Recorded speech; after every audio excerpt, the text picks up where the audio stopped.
100 కోట్లు క్రాస్ చేస్తుందని ఎస్టిమేషన్ నాకు. ఇవాళ మార్నింగ్ షోకి మ్యాట్నీల్కి ఉన్న గ్రోత్ కానీ ఇవన్నీ చూస్తున్న తర్వాత నెక్స్ట్ వీక్ ఉగాది రంజాన్ ఇవన్నీ యాడ్ అవుతాయి. నెక్స్ట్ వీక్ హాలిడేస్లో సమ్మర్ అంతా ఖాళీగా ఉంది ప్రస్తుతానికి, ఏప్రిల్ అంతా. సో నా లెక్క అయితే 100 crores క్రాస్ టచ్ అవ్వాలి. క్వశ్చన్ అడిగినప్పుడు లెక్క చెప్పు.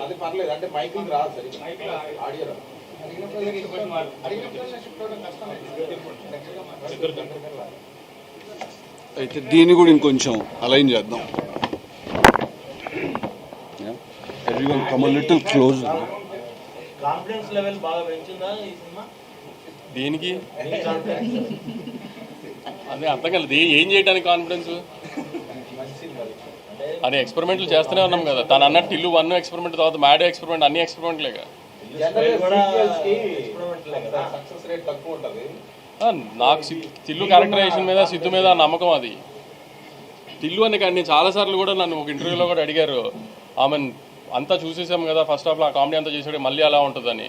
ఒక మనిషి మాట్లాడతాం నచ్చినప్పుడు ఒక రోజు 2 రోజులు చూస్తుంది, అంత మానేలేం కదా. ఇంకా నచ్చితే అతని దగ్గరికి వెళ్ళి కూర్చొని టైం పాస్ చేయాలి అనిపిస్తుంది కదా. అట్లానే 2 years గ్యాప్ తర్వాత మళ్ళీ ఆ క్యారెక్టర్ చూపిద్దాం అనుకున్నాం, ఇంకో రకంగా చూపించాం అంతే. సో సార్ స్టోరీలో అంటే ఒక ట్విస్ట్ ఉంటుంది, అదే అదిరిపోతుంది అంటారు కదా. ఈ స్టోరీ రాస్తున్నప్పుడు ఆ ట్విస్ట్ మీరు పెట్టినప్పుడు ఆ దృష్టిలో పెట్టుకున్నారు కదా, అంటే మీకు లేదండి. ఇబ్బంది అనేది ఫస్ట్ థింగ్స్ ఫస్ట్ అండి, ఆవిడ్ని మనసులో మైండ్లో పెట్టుకుని మేము ఎప్పుడు ఆ ట్విస్ట్ రాయలేదండి. ఆవిడ ప్లేస్లో ఎవరున్నా కూడా, ఏ యాక్ట్రెస్ ఉన్నా కూడా అదే ట్విస్ట్ అండి. ఆవిడ ప్లేస్లో ఎవరున్నా కూడా అదే సినిమా అండి. సో ఇదేదో అనుపమ అని డిసైడ్ అయ్యి ఆ అమ్మాయి ఇమేజ్ మేక్ ఓవర్ మనం చేద్దాం అని అనుకుని ఏం చేయలేదు సార్. రాసుకున్న క్యారెక్టర్కి అబ్సల్యూట్లీ దానికి ఒక క్యూట్నెస్ ఉండాలి, ఒక ఇన్నసెన్స్ ఉండాలి, అట్ ద సేమ్ టైం ఒక ఫేస్లో, ఒక ఐజ్లో ఒక రకమైన యాటిట్యూడ్ ఉండాలి మాకు. సో అందుకు వి కాస్టెడ్ అనుపమ అండి.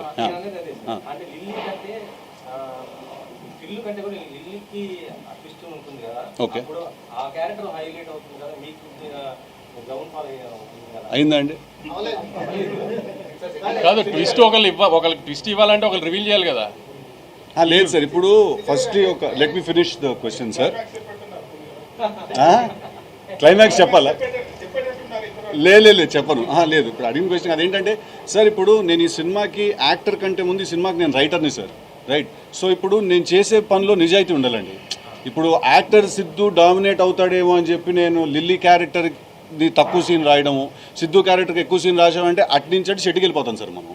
నేను ఫస్ట్ రైటర్ లెవెల్లో నేను చాలా ఆనెస్ట్గా ఉండాలి, నిజాయితీగా ఉండాలి సార్. అప్పుడే నేను క్యారెక్టర్ లెవెల్లో అది నేను స్క్రీన్ మీద రేపు యాక్ట్ చేయాల్సి వచ్చినప్పుడు నేను జెన్యున్గా నేను చేసుకోగలుగుతాను. సో ఒకళ్ళు తక్కువ ఒకళ్ళు ఎక్కువ అంటూ ఏమి ఉండదు సార్. ఎవరు ఎక్కడ లేవాలో అక్కడ లేస్తారు, ఎవరు ఎక్కడ పడాలో అక్కడ పడతారండి. It is everyone's film.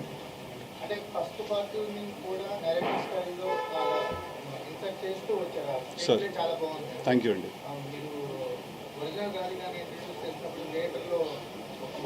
Tremendous response అండి. అవునండి, అవును, అవునండి, అబ్సల్యూట్లీ.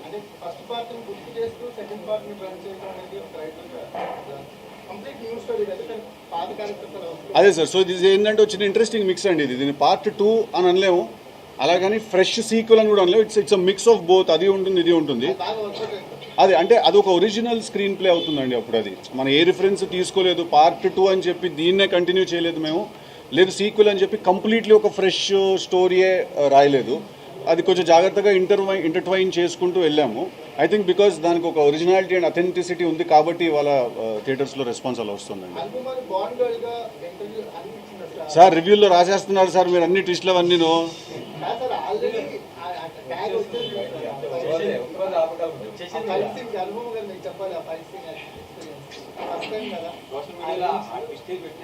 పెట్టేస్తున్నారా? పెట్టేయండి సార్. అంటే సోషల్ మీడియాలో ఇప్పుడు ఇన్స్టా స్టోరీలో పెడతారు సార్, అది 24 hours ఎగిరిపోద్ది. మీ రివ్యూలు జెండాలు పాతితే అక్కడే ఉంటాయి, అందరూ చదివేస్తారు కదా. నా బాధ అది.